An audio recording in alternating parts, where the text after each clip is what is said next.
David Hume and the Theory of Money by Murray N. Rothbard. David Hume, 1711 to 1776, the famous Scottish philosopher, was a close friend of Adam Smith, who was named Smith's executor, an acquaintance of Turgot and the French adherents of laissez-faire, and member of the moderate elite of the Scottish Enlightenment.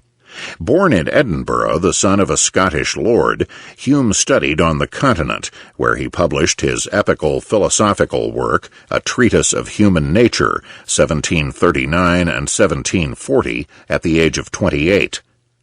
Hume's treatise was pivotal in its corrosive and destructive skepticism, managing unfairly to discredit the philosophy of natural law, to create an artificial split between fact and value, and therefore to cripple the concept of natural rights on behalf of utilitarianism, and indeed to undermine the entire classical realist analysis of cause and effect.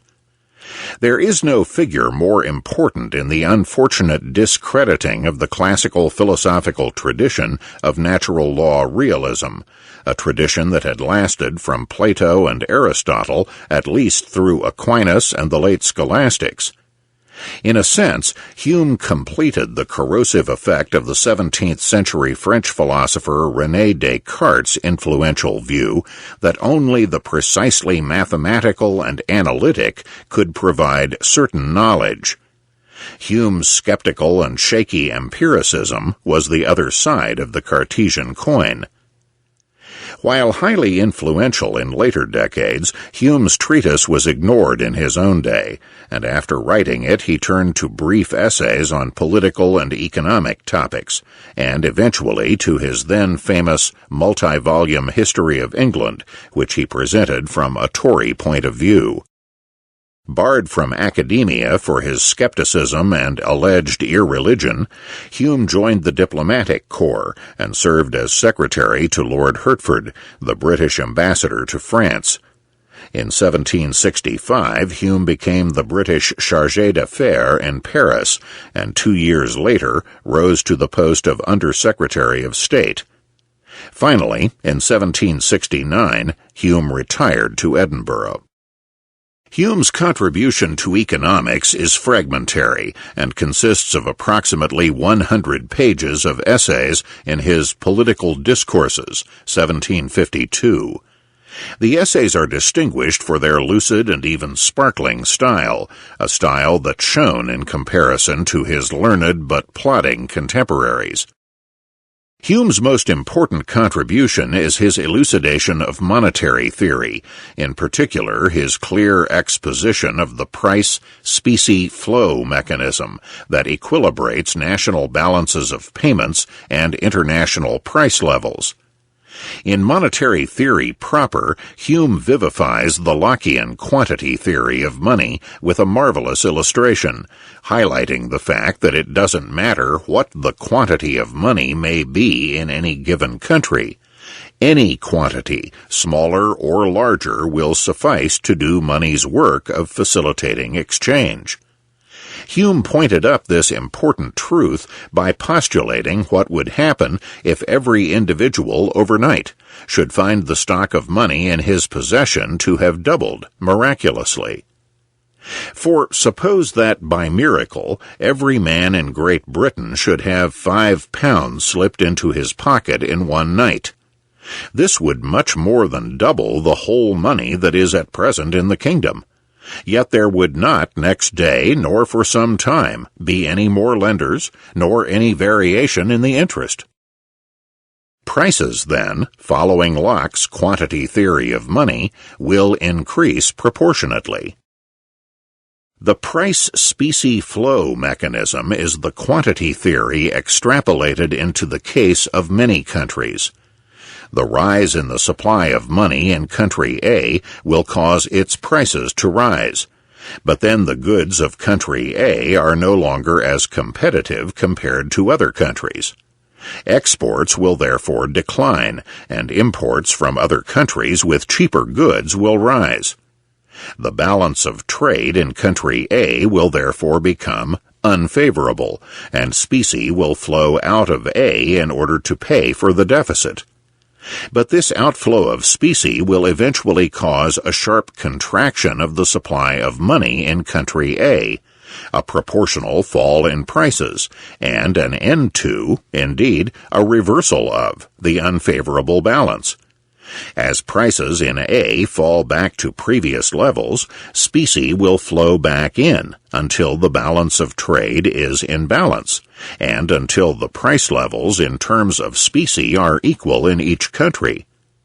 Thus, on the free market, there is a rapidly self-correcting force at work that equilibrates balances of payments and price levels and prevents an inflation from going very far in any given country.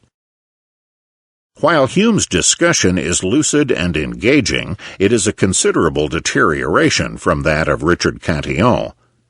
First, Cantillon did not believe in aggregate proportionality of money and price level changes, instead engaging in a sophisticated microprocess analysis of money going from one person to the next. As a result, money and prices will not rise proportionately even in the eventual new equilibrium state. Second, Cantillon included the income effect of more money in a country, whereas Hume confined himself to the aggregate price effect. In short, if the money supply in country A increases, it will equilibrate not only by prices rising in A, but also by the fact that monetary assets and incomes are higher in A, and therefore more money will be spent on imports. This income, or more precisely the cash balance effect, will generally work faster than the price effect. There are more problems with Hume's analysis, problems other than the omission of previously discovered truths. For while Hume conceded that it does not matter for production or prosperity what the level of the money supply may be, he did lay great importance on changes in that supply. Now it is true that changes do have important consequences, some of which Cantillon had already analyzed. But the crucial point is that all such changes are disruptive and distort market activity and the allocation of resources.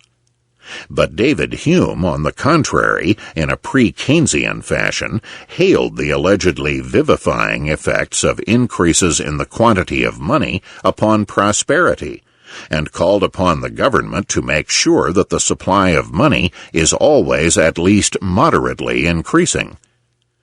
The two contradictory prescriptions of Hume for the supply of money are actually presented in two successive sentences. From the whole of this reasoning we may conclude that it is of no manner of consequence with regard to the domestic happiness of a state whether money be in a greater or less quantity.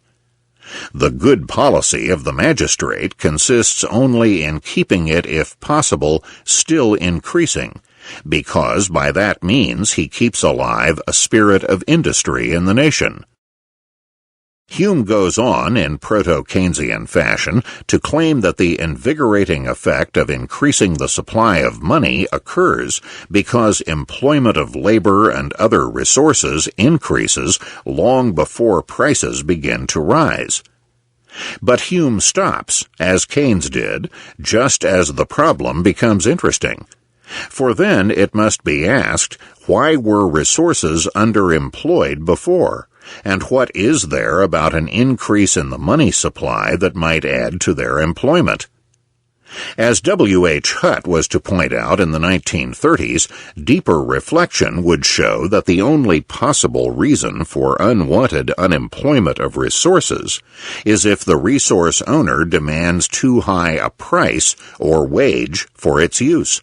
And more money could only reduce such unemployment when selling prices rise before wages, or the price of resources, so that workers or other resource owners are fooled into working for a lower real, though not lower money wage. Furthermore, why should idle resources, as Hume implicitly postulates, reappear after the effects of new money have been fully digested in the economy in the form of higher prices? The answer can only be that after the price increases are accomplished and a new equilibrium attained, wages and other resource prices have caught up, and the money illusion has evaporated. Real resource prices return to being excessively high for the full employment of resources. Hume's inner contradictions on the quantity of money and inflation permeate his meager writings on economics. On the one hand, continuing inflation over the centuries is depicted as bringing about economic growth.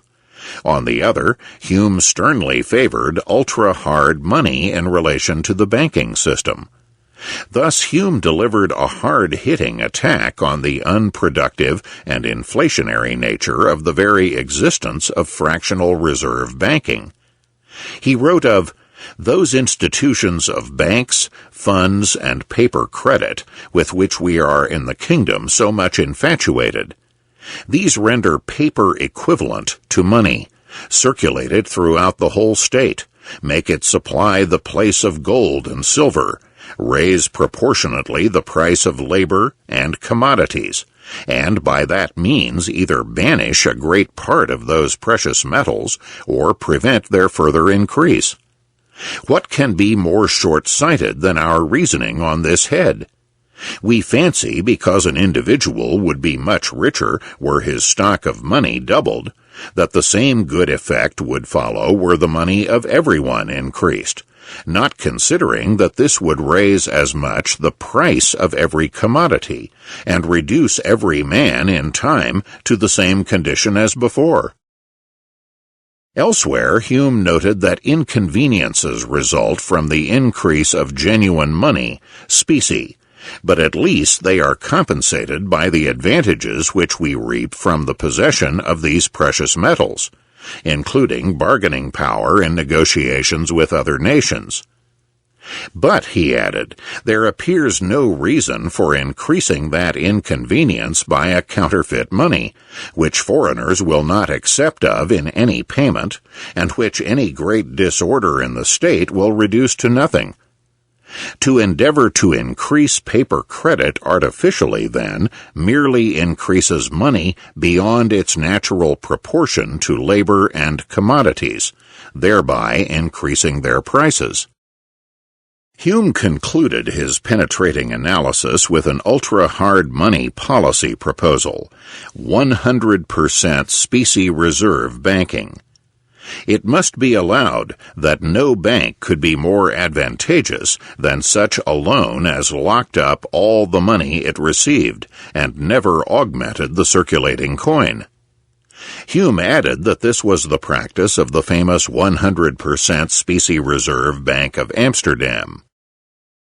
Another important flaw in Hume's analysis of money was his propensity, picked up and magnified by Smith, Ricardo, and the classical school, for leaping from one long-run equilibrium state to another, without bothering about the dynamic process through time by which the real world actually moves from one state to another.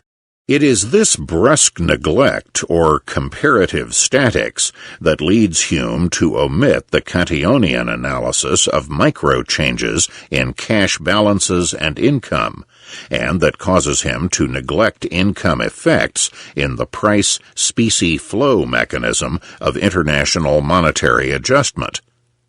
Ironically, by doing so, and thereby neglecting the distribution effects of changing assets and incomes during the process, Hume, as well as countless other economists following him, distorts what happens in equilibrium itself. For they then cannot see that the new equilibrium will be very different from the old. Thus, when the money supply changes, there will not be an equiproportionate increase in all prices across the board. Professor Salerno puts the point very well. There is some truth to Keynes' statement that Hume began the practice amongst economists of stressing the importance of the equilibrium position as compared with the ever-shifting transition towards it. For in reading Hume, one gets an unmistakable whiff, if not the full flavor, of the notion that it is in the states of long-run equilibrium that the economy actually resides most of the time. The transition between these states Hume conceives as proceeding rapidly and terminating before another change in the economic data can intervene and propel the economy toward a new equilibrium. This notion at times leads Hume to truncate a full step-by-step analysis of a given change in the data, thus slighting or skipping over altogether its short-run effects in order to focus upon a comparative static analysis of its ultimate consequences. In reality, as the Austrians have emphasized, the situation is precisely the reverse of the Hume British classical assumptions. Rather than the long-run equilibrium state being the fundamental reality, it never exists at all. Long-run equilibrium provides the tendency towards which the market is ever moving, but is never reached because the underlying data of supply and demand, and therefore the ultimate equilibrium point, are always changing. Hence, a full step-by-step analysis of a given change in the data is precisely what is needed to explain the process of successive short-run states which tend towards but never reach equilibrium. In the real world, the long run is not equilibrium at all, but a series of such short-run states which will keep changing direction as underlying data are altered. A final problem with Hume's monetary views is that in contrast to the French laissez-faire school, he believed that money need not be a useful marketable commodity, but was a mere convention. Writing to Abbé André Morellet, 1727 to 1819, a disciple of Gournay and lifelong friend of Turgot, Hume opines that money functions as such because of the belief that others would accept it. Very true. But this does not mean that money originated as a mere convention. And Hume acknowledges that money should be made of materials which have intrinsic value, for otherwise it would be multiplied without end and would sink to nothing. Hume's thoughts on interest are illuminating, if only in contrast to the profundity and brilliance of Turgot's exposition 20 years later. Since money's impact is ultimately on prices only, Hume shows that interest can only be a phenomenon of real capital rather than of money. He discusses the relation between interest rates and profit rates, that is, the fundamental rates of return on investment. Here he points out correctly that no man will accept of low profits where he can have high interest, and no man will accept of low interest where he can have high profits. In short, interest and profit rates tend to be equal on the market. Very true. But which causes which, or what is the underlying cause of both? Hume characteristically abandons the search for cause and says that both arise from an extensive commerce and mutually forward each other. Böhm-Bawerk is surely right when he says that this view is somewhat superficial. But more than that, it is incorrect and reverses cause and effect by stating that extensive commerce, by producing large stocks, capital, diminishes both interest and profits.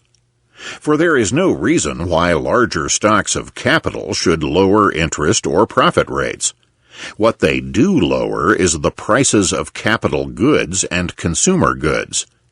The causal chain is the other way round.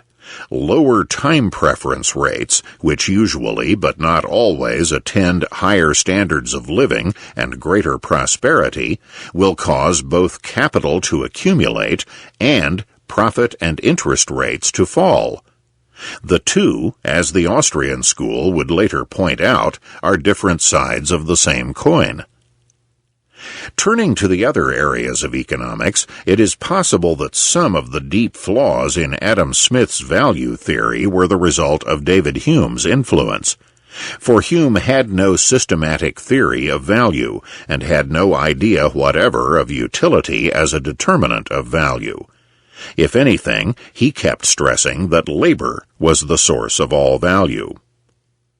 On political economy, David Hume may be considered a free trader and opponent of mercantilism.